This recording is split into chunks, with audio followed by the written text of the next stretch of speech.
Welcome, wanderers of time.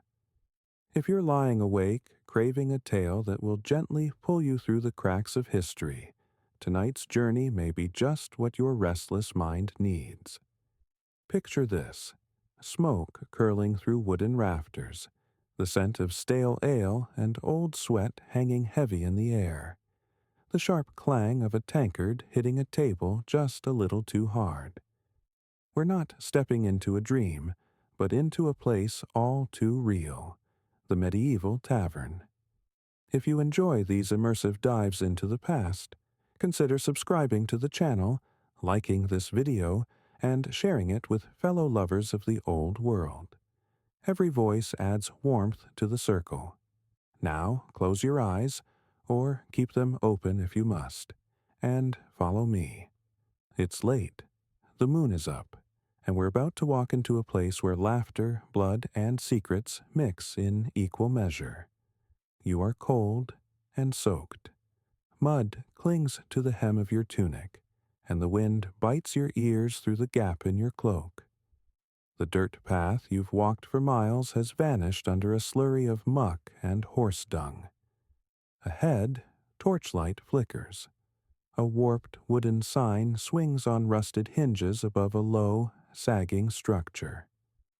You can't read the faded letters in the dark, but the crude image of a drinking horn gives you all the invitation you need. This is it: a tavern, a promise of warmth, maybe a bowl of something thick and steaming, and if luck holds, a place to sleep without rats gnawing at your boots. You push open the door. It slams against the wall with a thud that drowns out even the storm for a breath. Then sound hits you like a slap. A burst of heat. Laughter, curses.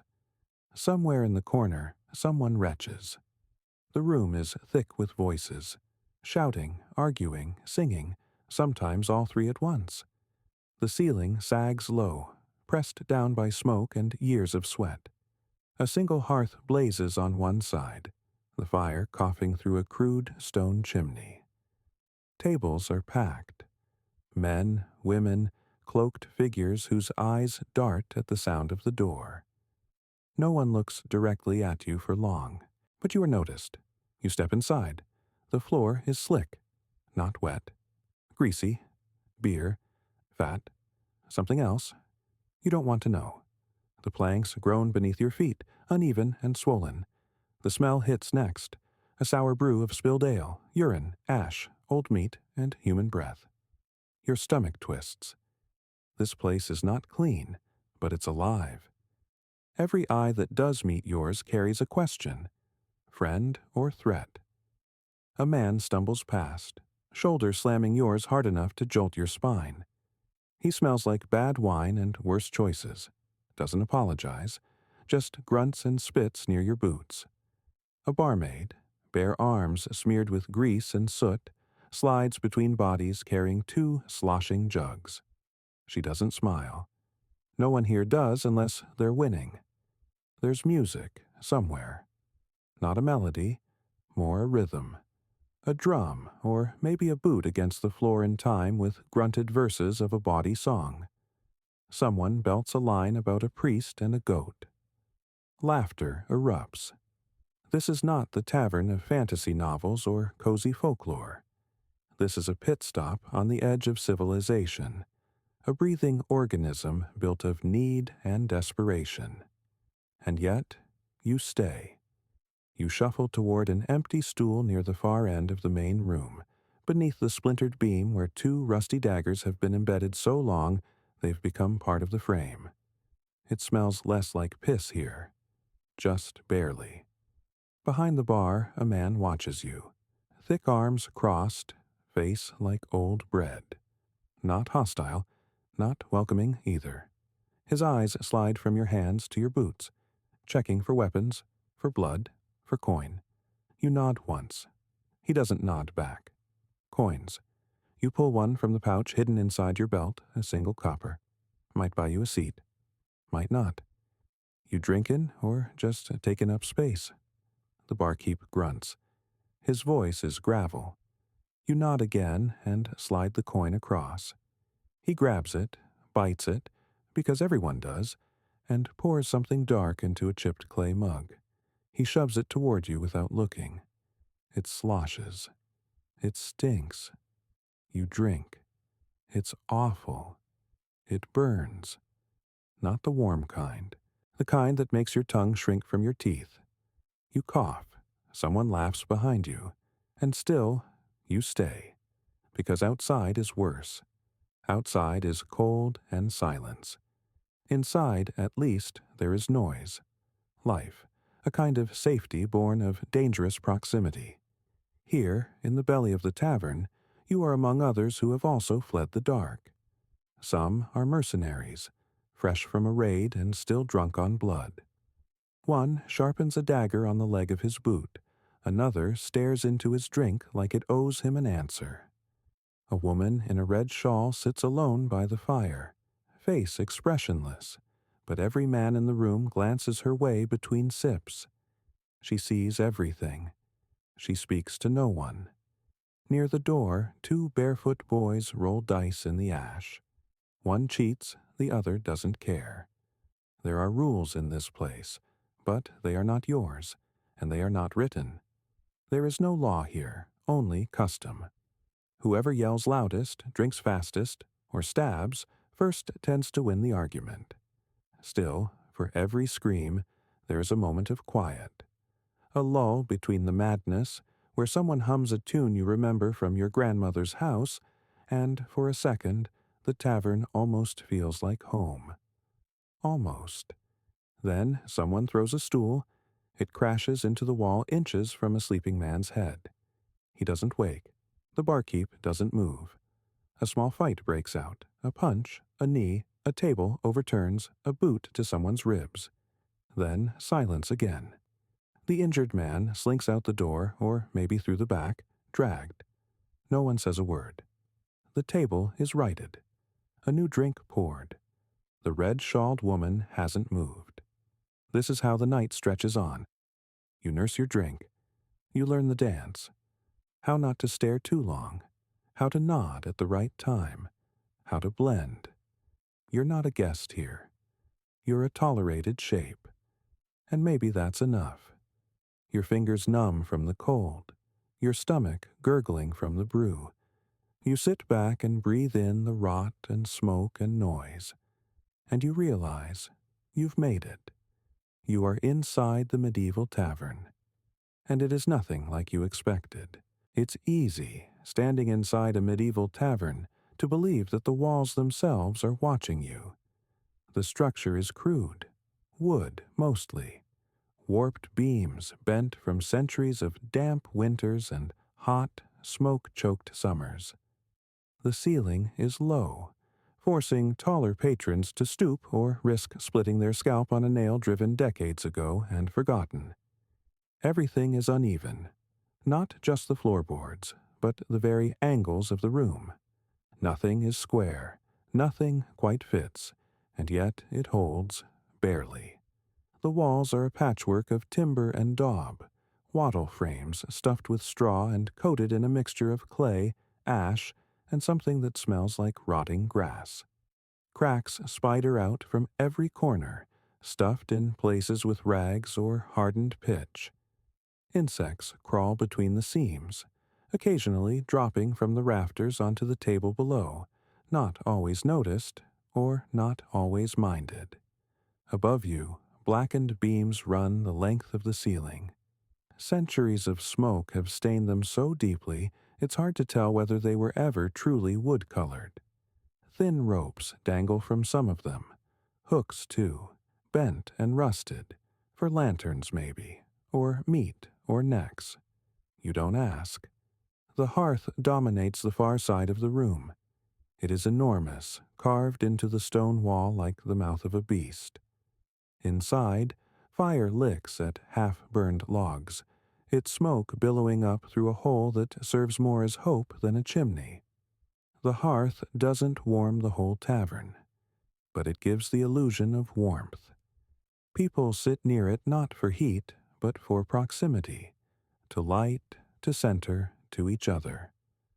On either side of the hearth, the walls are marked. scratches, burns, faded chalk. Some symbols look accidental, others, not a crude circle with a cross, a spiral, a seven-pointed star. Wards, maybe. Leftover prayers or curses. This was once a sacred space to someone. Now it's just background. The furniture is older than most of the patrons. Thick planks bolted into crude tables.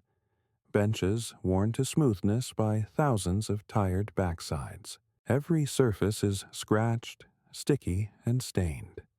Here, a ring of dried wax where someone let a candle burn itself to death. There, a smear that might be blood or maybe beetroot stew. Doesn't matter. You'll sit anyway. There's no bar in the way we know it today.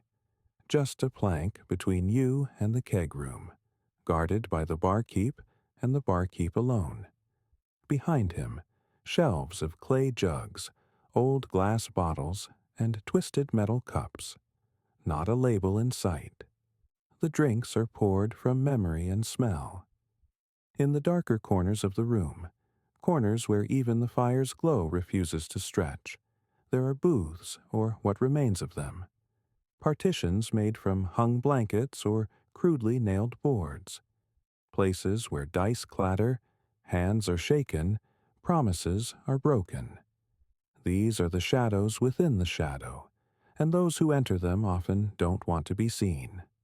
The floor, if you can call it that, is more than just slippery.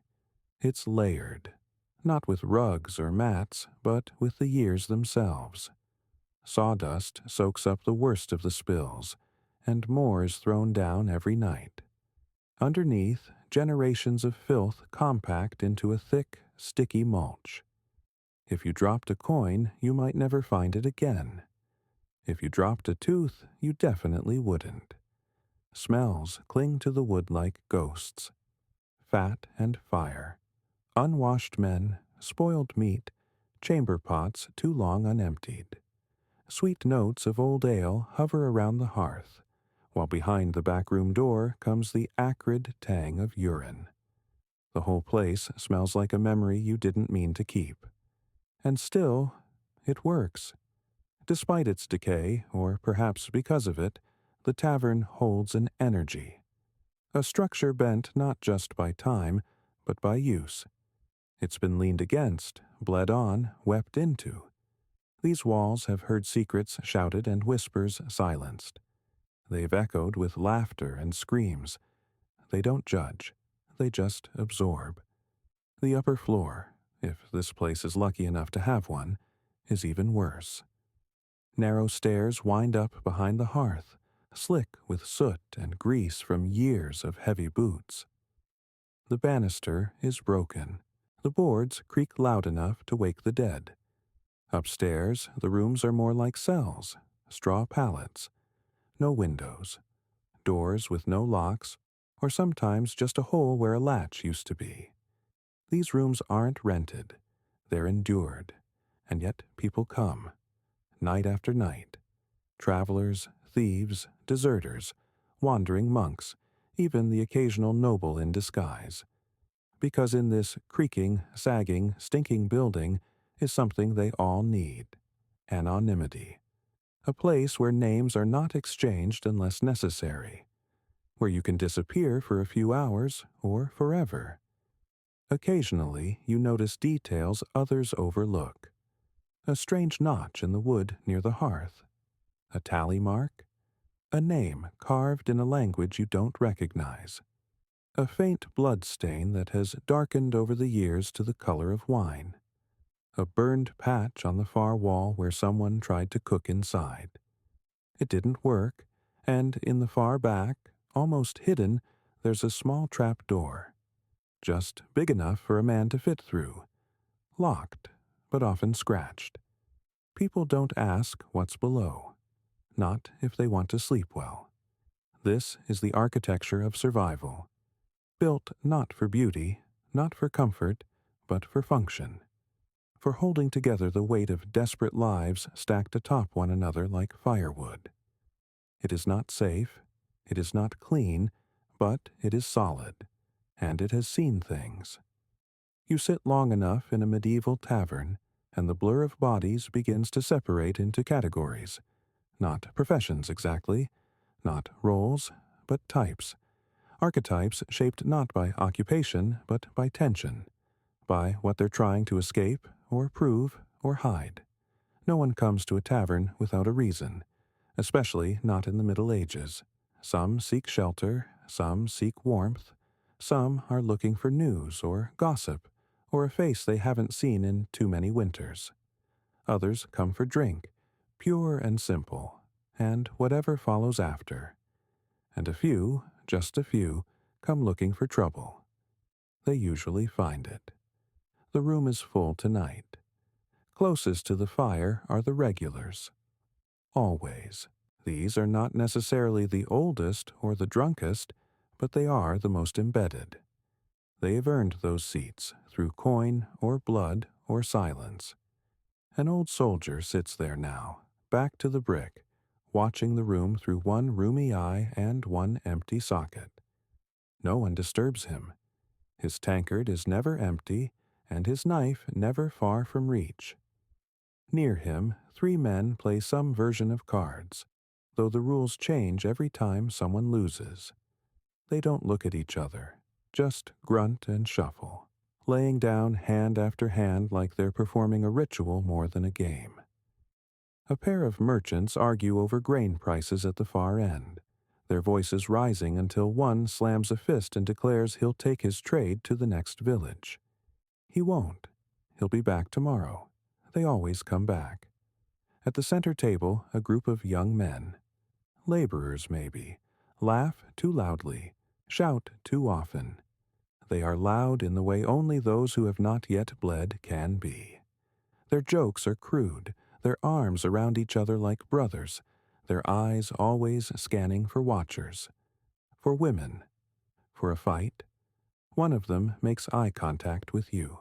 Smirks. He will be unconscious before the night ends. A woman passes you. Her sleeves rolled to the elbow, hair pulled into a tight braid that has begun to fray with sweat and smoke. Her feet are bare, and her stride is practiced. She's not a servant, nor a barmaid, nor anything as tidy as that. She's here every night, knows every face, and nods at no one. Her business is her own, and it is respected. At the next table, a friar drinks. His robes are real, though stained and patched. His tonsure barely visible through grime. He mutters to himself between sips, maybe prayers, maybe curses. He watches the woman too long, then lowers his head. 2 children sit near the wall, legs tucked under, backs pressed to stone. Not playing now, just watching. Wide-eyed. Not afraid. Just absorbing. Learning how the world moves. One will grow up to own this place. The other won't grow up at all. The mood shifts with each breath of the fire. A burst of laughter one moment, a slap the next. Someone throws a bone. Someone throws a punch. And then, just as quickly, quiet. Not peace. Never that. Just the kind of pause where you can hear the dog under the table chewing something soft. And still the people come. A man in clerical black arrives but does not remove his hood. His boots are fine, his gloves finer. He does not drink. He does not sit. He speaks to no one. But he listens. When he leaves, he tips the barkeep a coin too heavy to be copper. No one speaks of it. Next to you, a woman sings softly. Not to anyone, just to herself. Her voice is low, off-key, but gentle. A lullaby, maybe, a song for someone long buried. She drinks in silence. Her dress is fine, but old. Her fingers tap the table, not in rhythm, but in memory. She does not smile. No one here does, unless they mean it. Toward the rear of the room, near the stairs that creak with every step, a man sits alone. Young, but pale, cloaked. He has not moved since you arrived. His drink untouched. His eyes always on the door. A knife at his side, untouched. Something about him is wrong. But no one says it. not out loud. Then come the strangers. They arrive in pairs, sometimes alone. Faces drawn, cloaks wet, asking for ale and bread. They speak of roads flooded, bridges fallen, bandits lurking beyond the ridge. They speak of wolves too bold this season, of plague to the south, of famine to the north. No one listens, or rather, they all listen, but none answer. You see it now. This is not a social space, not really. It's not meant for comfort or connection. It is a pressure valve, a place where too much life, too much death, too much waiting, all of it, can leak out safely. A place that absorbs the noise so that the rest of the village can sleep. The clientele are not random. The butcher is here. So is the thief who stole his tools last spring. The widow who rents rooms upstairs walks past the miller, whose hand she once bandaged. The guard who let the killer go sits with the killer's brother. No one speaks of the past. No one needs to. The tavern holds it for them. Even the barkeep plays a role. Not a servant, not a host, but a guardian of the threshold. He decides who gets a drink, who gets a seat, who gets to stay, and sometimes who doesn't. The atmosphere crackles, not with warmth, not even with tension, but with the weight of stories pressed too close together. Every person here carries something, a grief, a debt, a secret. They don't come to share it, but sometimes it leaks out anyway.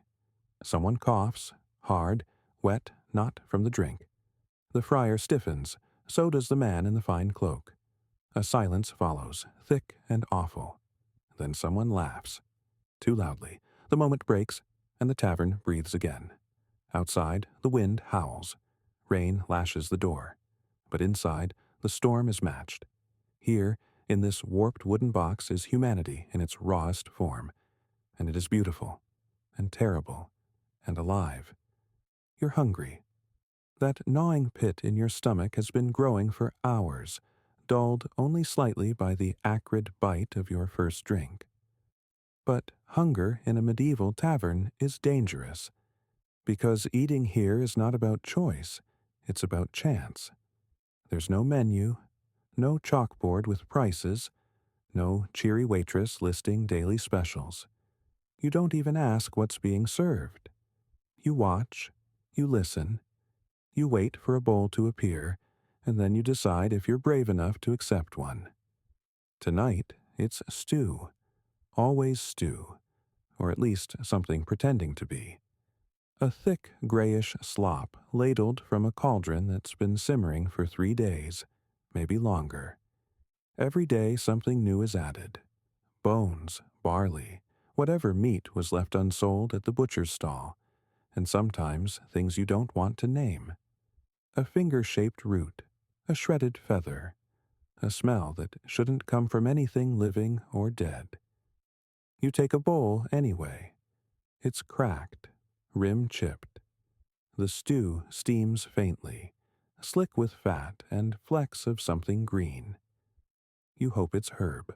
You dip the spoon, wooden, warped, and scoop up a mouthful. It's warm. That's the best thing you can say. Warm and vaguely edible. It tastes like smoke and salt, with a sourness that sits on the back of your tongue like old milk. You chew something soft, then something hard. You don't ask. You don't want to know. Bread is an option, if the tavern has any left. But bread here is not a comfort food. It's a gamble. Most loaves are rough, made from barley or rye, often mixed with fillers like sawdust, ground acorns, or worse. Stones in the flour can chip your teeth. Mold is common. Insects, too. And sometimes, if the grain was poorly stored or the season unkind, the bread can kill you. Ergot, they call it. A fungus that grows on rye and dances in your blood like poison. People eat cursed bread and wake up screaming, limbs twisting, blood boiling under the skin. They call it fire of St. Anthony, but there's nothing holy in it. It burns through the soul. Still, the bread is eaten. You dip it in the stew, hoping the liquid will soften the crust. It doesn't. Your jaw aches by the third bite, but it fills the space, and that's what matters. Drink is more complicated. You've already tasted the house ale, or what passes for it. A flat, bitter liquid brewed in small batches by someone who's never read a recipe. Some batches are weak, almost watery. Others are strong enough to numb your feet. Most are contaminated with whatever the barrels used to hold. Fish oil, vinegar, brine. Wine is available, if you're rich, or foolish, or both. It's usually sour, mixed with herbs to hide the spoil. Sometimes with chalk to dull the acidity. In the worst cases, lead powder. It sweetens. It kills. There's mead, too, on rare nights. Honeyed and thick, warm from the hearth. But expensive. Kept for special guests, or bribed from monks. Tonight, there is none. A woman nearby sips from a cup filled with something dark and bubbling. Her eyes water. Her lips blister. She smiles anyway. Because in the tavern, pain is part of the pleasure. Not everyone drinks for joy. Some drink to forget. Some drink to sleep. Some drink because the water will kill them faster. And always, beneath every mug, behind every bowl, there is danger. Food poisoning is common. Meat spoils quickly. Even salted cuts go rancid if stored wrong. And spices? Exotic. Rare, used more to mask decay than to flavor. There's a story told here, quietly, of a man who found a fingernail in his sausage. Another who bit into something soft and pulled out a human tooth.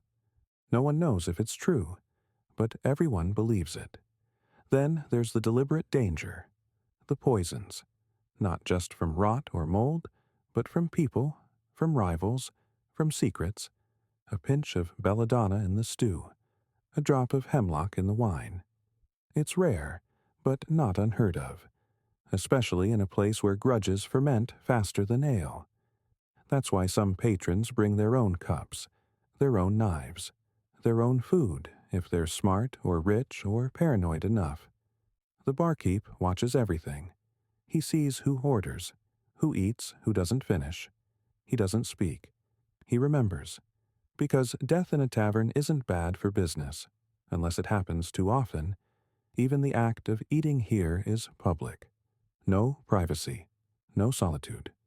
You eat among eyes, watching, measuring, waiting. A man who eats too fast is desperate. A man who eats too slow may be stalling. A man who doesn't eat at all?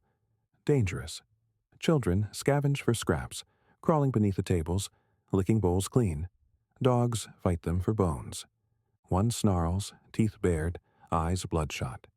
No one stops it. The child kicks, wins the bone, scurries off. Victory. And yet, for all the filth, the risk, the stench, there is ritual here. Eating and drinking together binds people. It's the glue that holds the night. A shared bowl means a shared burden. A clink of cups means a fragile truce. Sometimes deals are struck between bites. Secrets whispered between sips. Lovers meet over stew. Enemies toast before they strike. A blade and a meal are often one course apart. You look down at your bowl. Empty now, the last trace of broth drying along the rim. You lived, this time. But the hunger will come again, and next time you may not be so lucky. The food gone, the drink deep in your blood, the night inside the tavern begins to shift. What was once hunger and transaction now mutates into something more primal. Performance, ritual, release. This isn't celebration. It's not even leisure. It's survival dressed in noise. Medieval tavern entertainment isn't a scheduled event. There's no posted lineup, no stage, no curtain to rise. It erupts, often without warning, like steam from a boiling pot. It begins, usually, with sound. A boot against the floor.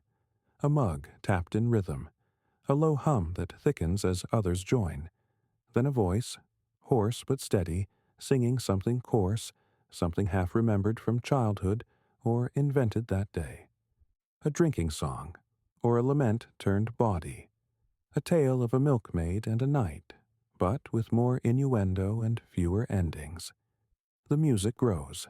Someone pulls a lute from beneath their cloak.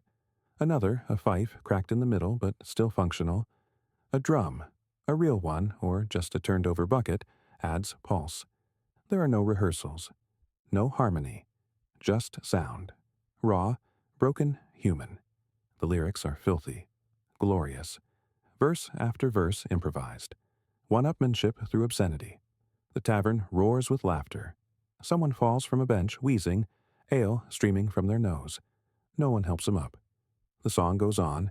Dance of a kind follows. Not elegant, not measured. No patterns, just limbs moving. Staggering, stomping. Partners grabbed without consent, spun and flung, laughed at or embraced. The floor is too crowded, too slippery. People fall, people bleed. Still they dance. And then come the games. Dice are everywhere. Crude cubes carved from bone, blackened at the edges, the pips worn smooth. They roll constantly, over tables, underfoot, even into bowls of stew. Games of chance, games of wit, games where rules change by the minute. Gambling isn't recreation here. It's livelihood. Wagers range from coin to meat, from boots to secrets. A man bets his wife once. Loses. She laughs louder than anyone. There are card games, too, though the cards are hand-painted, stained and torn, passed between hands too often. The symbols are strange. Beasts, swords, moons, cups, the rules older than memory. Someone cheats. He is caught. He is stabbed. Quietly, near the latrine door. The body is gone before the next round begins. Entertainment here is not just distraction. It is pressure relief, a moment where violence and exhaustion transform into something almost holy.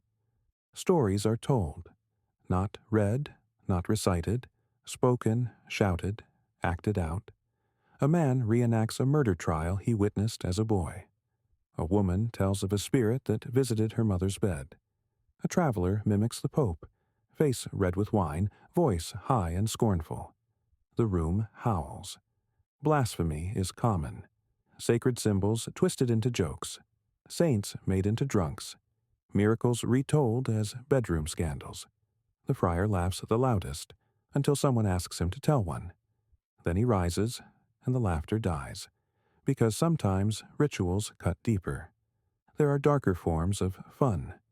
Ritualized fights, bare knuckle, first blood, no reason, just names pulled or stares held too long. A circle forms, bets are placed. Shirts come off. Fists meet flesh. Blood spatters ale. The loser buys the winner a drink if he can still walk. Other games are crueler. A cat is tied by the tail to a pole and spun. Men take turns trying to bite it free, blindfolded. A dwarf is made to dance for coins. A girl, perhaps 12, is dared to kiss the oldest man in the room. She does. The man weeps. Sometimes an animal is brought in, a pig, a rooster, and men bet on who can kill it fastest with bare hands. It's not legal, but the law doesn't come here after dark, and then there's the sex. It's not whispered. It's not hidden. It's part of the ritual. There are women and men who work this tavern like a trade route. Not owned, but not entirely free. Some sit at the edge of the fire, their eyes calculating, waiting for a nod. Others approach directly, a hand on a thigh, a question in a grin. Prices are not always spoken aloud. Payment not always made in coin. Upstairs, the thin-walled rooms are rarely quiet. Beneath the sound of drink and song is a rhythm all its own. No one knocks. No one waits. Privacy is fiction. Occasionally, a priest will rise and denounce it all. He will shout. He will threaten hell. He will hold up a cross and call the crowd sinners. He is ignored, or mocked, or thrown out, but some listen, silently. Some cross themselves, some pray. Because even in this maelstrom of flesh and flame, religion hangs like smoke. There are old rituals, half pagan, half Christian, still performed when the candles gutter low. A woman drops salt on the threshold and spits 3 times. A man whispers the Lord's Prayer backwards before he drinks. A boy lights 3 candles, one for each of his brothers, all dead. No one stops him.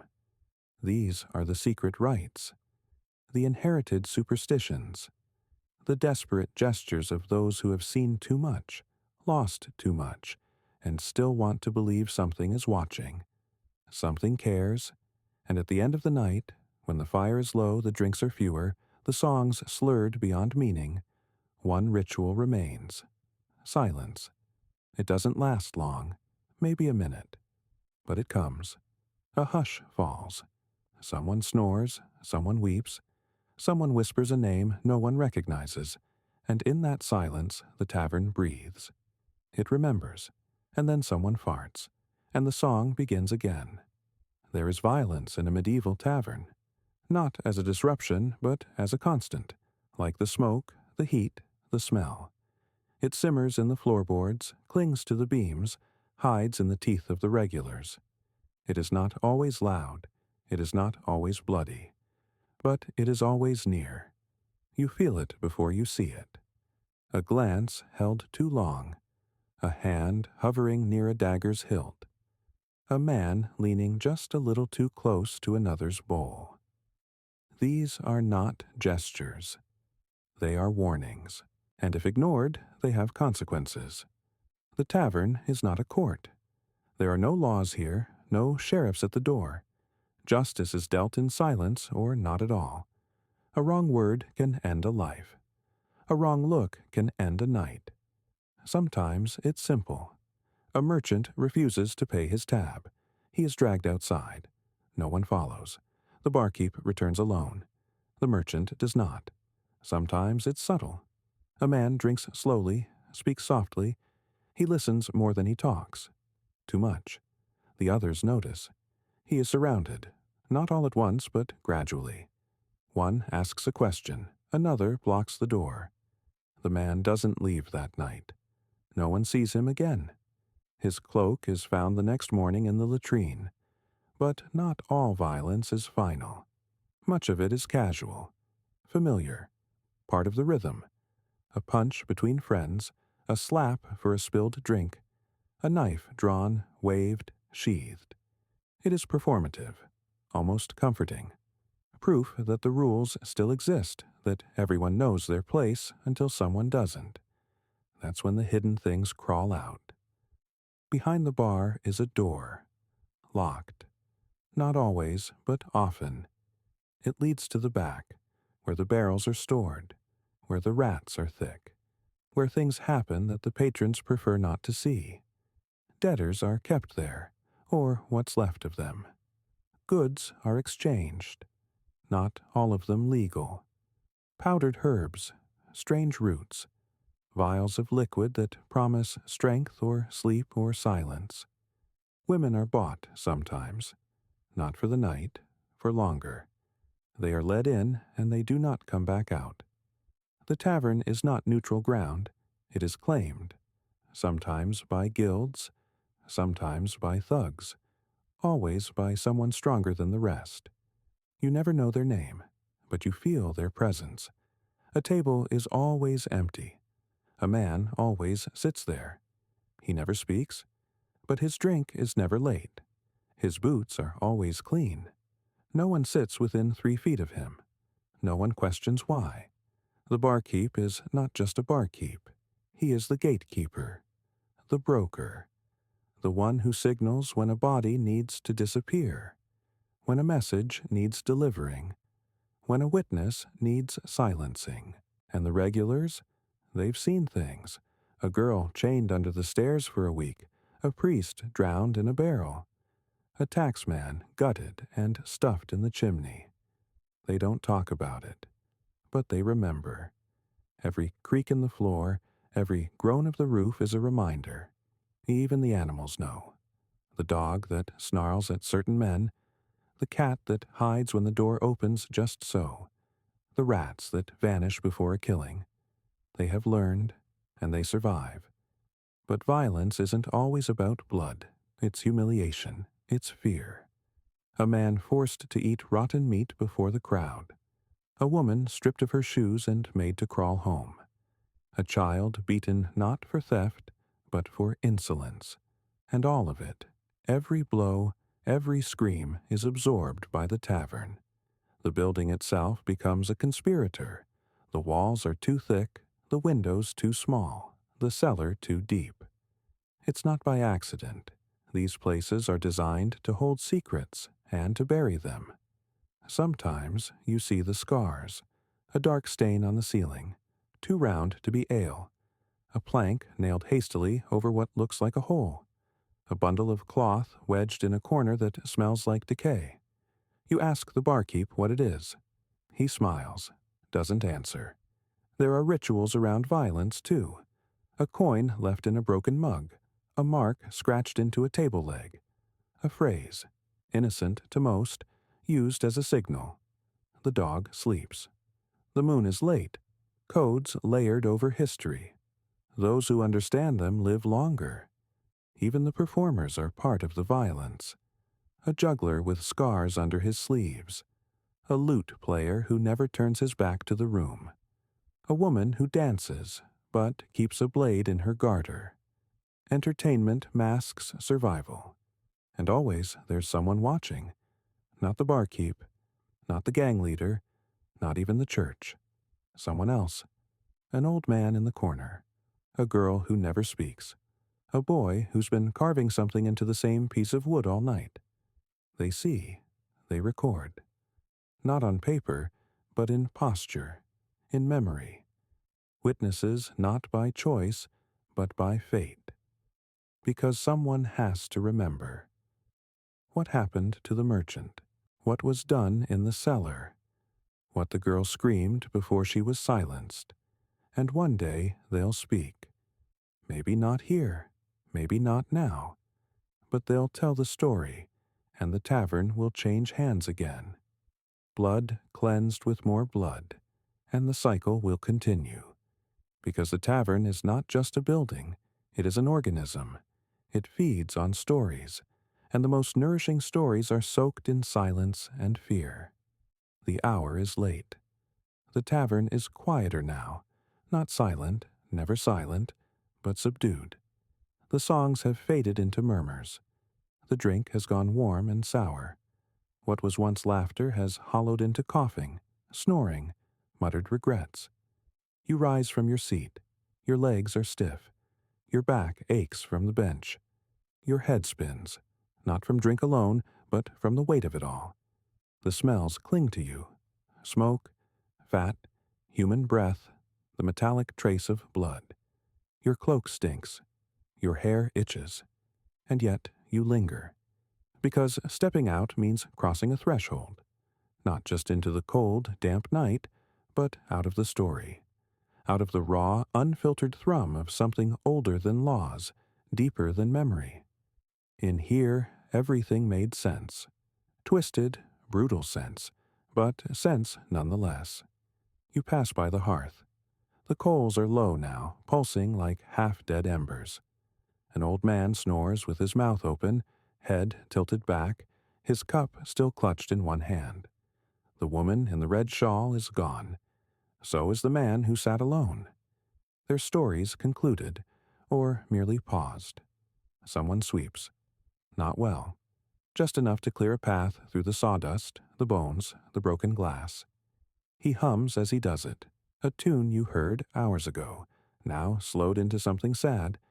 The barkeep gives you a look, just one. Measuring, not angry, not friendly, simply noting your departure. You nod. He doesn't. You push open the door. The cold hits instantly, sharp and wet, the kind that finds your teeth. The air smells like rot and frost. The night is darker than you remember. The tavern behind you sighs as the door swings shut. Muffled voices continue inside, as though it never noticed you were there. You walk, the mud squelches beneath your boots. Your breath fogs. Somewhere, an owl calls. A dog barks twice and falls silent. The village is asleep, or pretending to be. Your mind replays the night, not as a sequence of events, but as texture. Flashes of a knife gleaming near the fire, the sound of bone dice rolling, the laughter that turned to coughing that turned to screaming, the touch of warm stew on your lips, the scrape of wood on your fingers, the echo of a girl's song you didn't recognize until it was too late. You ask yourself why you went in. Curiosity, hunger, shelter, or something older. A need to see, to witness, to stand inside a place where time does not flow, but pools. Because the tavern is not just a structure, it is a crucible. It distills humanity, boils it down to its base ingredients: need, fear, desire, rot, warmth. It shows you what you are when the firelight flickers and the mask slips. You think of the people you saw. Not names. There were no names, just faces, voices, motions. They could have lived 500 years ago or yesterday. They could be saints or monsters, or both. You think of the rituals, the drinking, the games, the silences. You think of the girl lighting 3 candles, the man who watched the door without blinking, the song that rose and fell like a fever. And for a moment you wonder, was that real? Or was the tavern some pocket in time, folded between centuries, leaking stories into the dirt? You reach the edge of the road. Beyond, the path fades into trees, fields, the unknown. You turn for one last look. The tavern is barely visible, just a crooked silhouette hunched against the sky. One window glows faintly, a shape passes behind it, then nothing. You are alone. And yet, you are not the same, because something followed you out. Not a ghost, not a curse, just an awareness. A truth too old for language, too deep for comfort. That, beneath the surface of our days, beneath the cafes, the offices, the screens, there still exists a place like that tavern. Maybe not built of wood and daub, maybe not warmed by a hearth, but a place where rules bend, where people show their rawest selves, where danger and delight drink from the same cup, a place where humanity simmers. And if you listen closely, some rainy night, some lonely hour, you might still hear it. The clink of mugs, the thud of boots, the sound of a song rising from a throat too tired to lie. Thank you for walking with us through the fire and shadow of the past. If you found comfort in the chaos, if the tavern spoke to something buried deep, consider subscribing to the channel. Leave a like, share the tale, or simply carry it with you into the silence of your own night. Until next time, rest well and stay warm. The road ahead is long.